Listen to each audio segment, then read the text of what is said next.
It seems like everywhere you turn around, a new camera is coming out and the features are getting better and better and better. But what if you can't even buy and afford some of the older cameras, or you're not sure if it's going to work for you, comparative to maybe something that just came out? In this video and in this series of videos, I'm going to be showing you the step-by-step process of why I rent gear and equipment and how you can rent gear and equipment for yourself to see if it'll work for you in your business. We're going to be using LensRentals.com, so let's get into it. Hey, what's up, entrepreneurs? It's Diana here with EntreWoman TV, helping you simplify the video creation process so you can reach wider and connect deeper with the people that need you the most. And I believe video is the best way to do that. So whether it's a video tech tip, kind of like what we'll be diving into today, or video marketing tip, both are here on the channel. So consider subscribing if that's something up your alley. So why rent camera gear and lenses? Wouldn't that be a waste of money versus continuing to save and just buy what you want? I don't think so. If I was just going back to me buying my first DSLR camera, which was the Canon T5i, that was about $600 at the time. And you have to think I still needed a tripod. I still needed lights.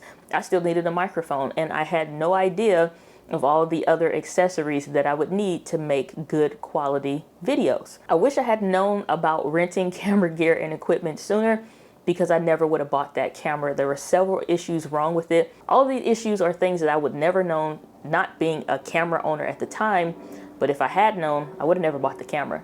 So reason number one, I would suggest renting versus buying the first go around is just to know if it's actually going to be right for you. A lot of times when we're doing videos on tech stuff or we're showing different things, if you already are familiar with camera and audio equipment and all the stuff, then you are already knowing what things to do or test for to make adjustments. Somebody that's new to video to begin with never has any experience to know what to look for, what to change, and all the other stuff. If you're not sure if something is going to work for you in your specific recording space, I would definitely say rent or try the camera or the lens or the audio accessory or whatever ton of other stuff they have on Lens Rentals. Check it out and see if it'll work for you or not. And I should probably mention, by the way, this video is in partnership with Lens Rentals. So if you want to rent your own equipment from LensRentals.com, I'll put a code on the screen and you can use that at checkout to get a discount if you use my promo code. So thank you, Lens Rentals, and I appreciate you giving me the ability to work with you guys and do a series of videos. Looking forward to it. Second reason I think that you should consider renting camera gear and equipment, like I've been doing more frequently, is you can try before you buy. I was getting ready to do a video shoot in Iowa last year, and I knew that the Tamron 28 to 75 lenses, as well as the 17 to 35 or 28 lens they have as well, are really great lenses. From everything that I've seen online, they look pretty good.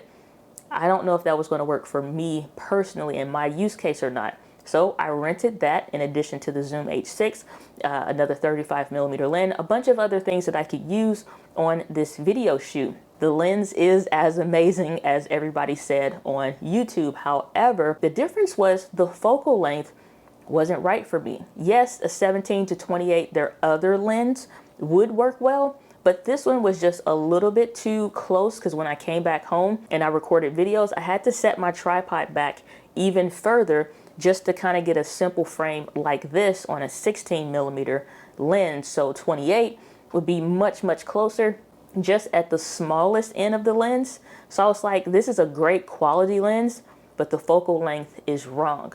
That would have been $800–900 probably after taxes that I would have invested thinking that this lens is right for me. 30 days goes by pretty quick with return periods when you're buying from camera stores or on Amazon or something. And that is not always enough time for you to test everything out that you need to. Renting helps with that.